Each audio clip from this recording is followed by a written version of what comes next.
Hello to everyone. This is Angie again. Um, I'm here getting some lines ready for going over to my mother's to fish. She lives in an apartment complex, and there's a small little pond there. Not no vegetation at all. It's a plain, simple little thing there. And a few weeks ago, actually, I caught my personal best there. I was shocked. I had been fishing there a lot lately since this shut down all over the place. The parks are closed and everything, and um, I started to go over there and try that pond out because I was always curious about it, and I wasn't sure I could fish there anyway. But anyway, I started to go, and I'd catch small little bass. I'd have days where I'd catch up to a dozen of them, but little small ones. The biggest one would probably have been about a pound and a half. And I was thinking, well, there's no big bass here. I guess they catch them and they eat them or something, because nothing.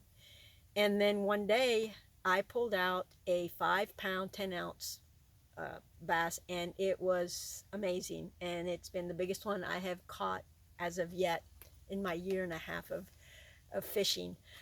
I've also caught tilapia there and catfish, and they've got, a variety there.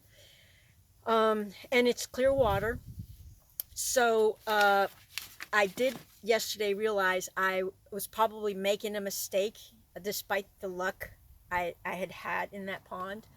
Um, Being clear water, I was using a braided line, which the fish can see.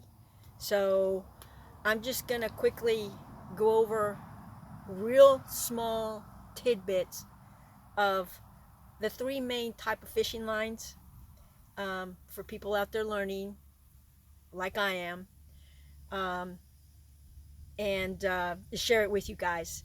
Anyway, the three basic type of fishing lines are the monofilament, and then there's a fluorocarbon, and then there's the braided. The monofilament is one that is uh, stretchy.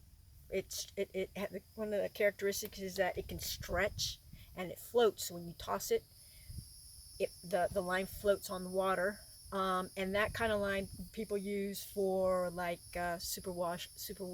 superficial baits, like what do you call those, poppers, and like jerk baits. Um, but the main characteristics of those, just small. They must have many qualities, but in,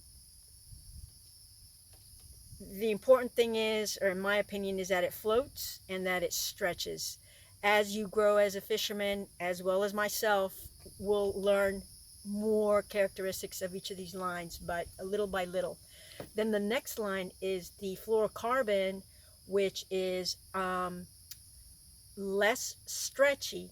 It doesn't stretch as much as the monofilament, um, and it tends to sink. It's not a floating line, so when you toss it in, it sinks, and it's not visible to fish.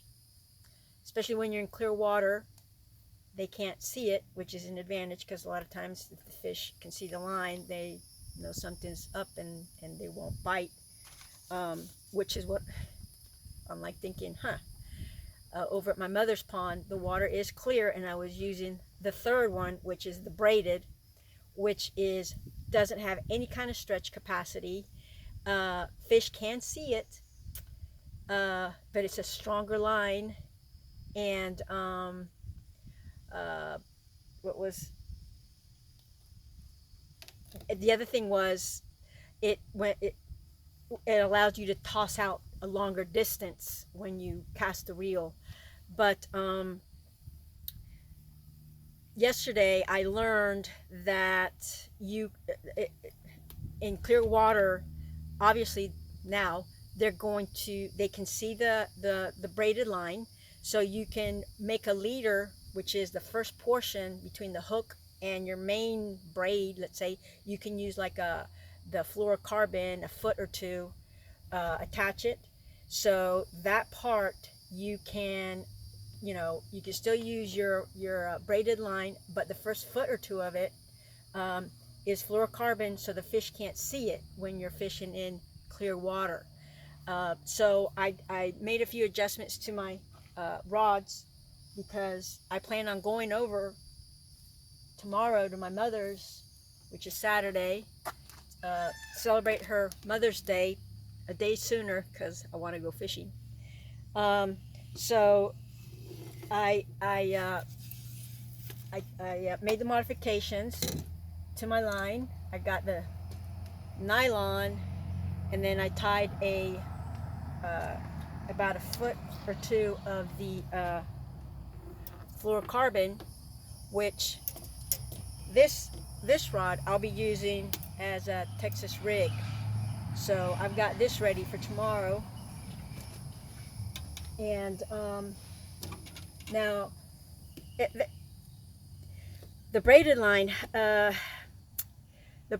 is used for like places where there's a lot of vegetation and there's a lot of cover. When you want to do some flipping or punching, as they call it, when you're just trying to get through thick areas. And the super fire line, which is a fourth type of a fourth type of fishing line, I know nothing. I have no idea. I'll have to look into that. I just know it's there. So I couldn't tell you anything about that. I didn't tell you a whole bunch about the other three lines, just a couple little tidbits, because sometimes an overflow of information all at once, all it produces is confusion. I hope this hasn't been too confusing. Three main types. The first one is the monofilament. Then you have the fluorocarbon, which is a little bit more stretchy, like I said, and then you have the braided. What I recommend, if you're starting fishing, if you're starting up, if you're new at this, keep away from the braided line, especially if you're into trying to get the hang of using a bait caster, because using the bait caster is tricky. Getting the hang of it, you got to practice and practice, and you got to do a lot of research. You know what you have to, how you have to tighten it, and how to throw it, and then practice it, and then once you get the hang of using your bait caster, and know how, feel more comfortable with it, do go on to, if you want now, the braided line, because the braided line is awesome. I love it, but it's more prone to getting tangled, making knots in itself. And if you use it on a bait caster, even inexperienced hands, on the bait caster, sometimes the line gets all tangled up in itself on the cast, and it's called a, what is it, a nest. It gets all nested up. It looks like a big old mess, and then you're dying there, growing old, trying to get all that mess untangled. So if you're new and you're trying to learn how to use a bait caster, don't use nylon yet. Don't use the braided yet. Get a hang of your bait caster, and then with time you can use your braided, and you'll still get those nests every now and then, but the frequency hopefully will be less than if you start from the get-go with everything like that. I think that's all I wanted to say today. But for general purposes, like let's say the overall go-to fishing line is a fluorocarbon. It's invisible. It sinks. The fish don't see it. It's a little bit more resistant. And then when you want to get a little bit more complicated, you could mix it with the braided, like I just did, using it as a leader for my poles for tomorrow's fishing, or today's, if I end up heading out over there today to see if I can catch anything. But nonetheless, whatever I do, I'll be hopefully filming that to see what I can get, see if I have better luck, see if it is true that the fish were seeing my braided, even though I did catch fish there anyway. We're gonna see how it goes. So I'll keep y'all posted. I hope this little bit of information came in useful to somebody. If there was even 2 seconds of this video that you liked, please give me a like, subscribe. I plan on delivering more. You have my word. I'm committed to this. This has been awesome, and I see this is something I can enjoy doing a lot. So I'd appreciate also feedback uh, on fishing tips or even how to make videos. You know, I'm open to learning. So I'm excited about this, and thank you for your time. You have a great day. Bye.